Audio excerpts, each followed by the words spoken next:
Hey everyone, so today we are diving into some really fascinating new research. It connects a super common ingredient, the kind you find in things like pizza sauce or ketchup, to a topic that matters to millions of men, erectile health.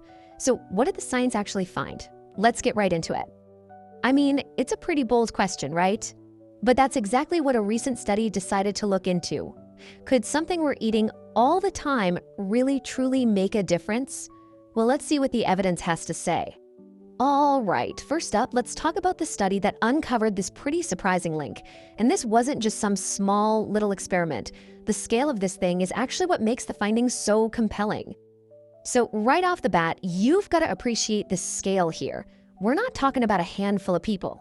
Researchers dug into data from a huge national health survey, looking at the nutrition habits of more than 3,000 men. A sample size like that, well, it gives the findings some serious weight.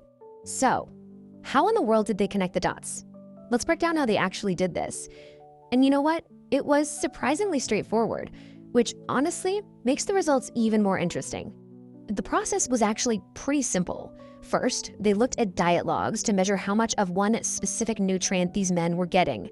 Second, they looked at self-reported instances of erectile dysfunction. And then, for the final step, they just compared the men, putting them into groups based on low, moderate, and high intake to see if any patterns jumped out. And here it is. This is what they found. The group of men who consumed the most of this nutrient were 30% less likely to report having ED compared to the men who consumed the least. A 30% difference. That's a really significant number, and it definitely got the health community's attention. Now, I know what you might be thinking. Well, couldn't those guys just have healthier lifestyles in general? And that is a fantastic question. But the researchers were way ahead of you. They adjusted all the data to account for other major risk factors, things like age, weight, smoking, you name it. And even after all of that, the connection was still there, strong as ever. Okay, now this is a really crucial point, so let's be super clear. This research shows a connection, a correlation. It does not prove that eating this nutrient directly causes the benefit or prevents ED. Think of it this way. You see more umbrellas on rainy days. The umbrellas don't cause the rain, right? They're just connected. It's a powerful clue, but it's not a guarantee. That distinction is so important in science. So, what is this mystery nutrient we've been talking about? Well, the ingredient at the very center of this whole study is called lycopene. So what is lycopene? Well, it's a completely natural compound. It's part of a family of plant pigments called carotenoids. It's literally the stuff that gives foods like tomatoes, watermelon, and pink grapefruit that beautiful red and pink color.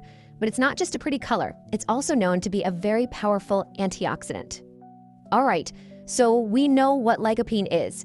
The next logical question has to be, how could it possibly help? What's the theory here? Let's dive into the science behind it. The key to this whole thing is its job as an antioxidant. The best way to think about antioxidants is like they're tiny bodyguards for your cells. They run around protecting them from damage caused by these unstable molecules called free radicals, which are just a natural byproduct of being alive, but can cause trouble if they get out of hand. So what does all that protection at a cellular level actually do for you? Well, the theory is that it helps your entire vascular system. It may help keep your blood vessels healthy and flexible. It could help reduce inflammation. And the end result of all that is improved circulation throughout your body. And that right there is the crucial link.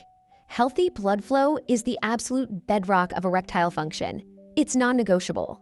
So by supporting the entire circulatory system, a nutrient like lycopene could offer a really important, even if indirect, benefit.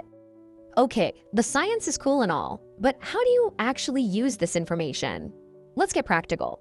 Let's look at some really simple ways to get more of these lycopene-rich foods into your everyday diet. And the great thing here is just how easy these foods are to find. That amount of lycopene they often study, somewhere around 6 to 12 milligrams, is surprisingly easy to get. You can get that from just half a cup of tomato sauce, a cup of watermelon, even 2 tablespoons of tomato paste. We're talking about everyday stuff here. Oh, and here's a fascinating little pro tip for you. While raw tomatoes are definitely great, cooking them actually helps your body absorb the lycopene more effectively. The heat breaks down the plant's tough cell walls, which basically unlocks the nutrient and makes it way easier for your body to grab onto and use. So yeah, that makes things like tomato sauce and paste real nutritional powerhouses. Now, as exciting as this one finding is, it is so important to put it all into context. Lycopene isn't some magic bullet. We have to zoom out and look at the bigger picture when it comes to our health. This is probably the single most important takeaway from all of this.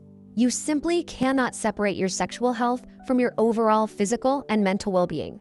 They are completely connected. What's good for your heart is good for every other part of your body. And this right here is the perfect illustration of that point. Just look at the conditions that have the biggest impact on erectile function. Things like high blood pressure, diabetes, heart disease. These are all things that are themselves strongly influenced by our daily lifestyle choices.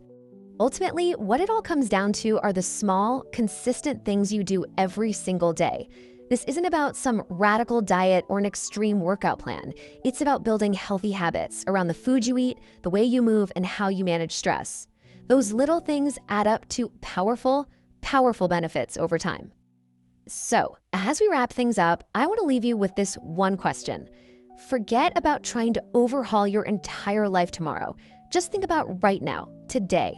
What's one small, healthy choice you can make? Because that's where real, lasting change always begins.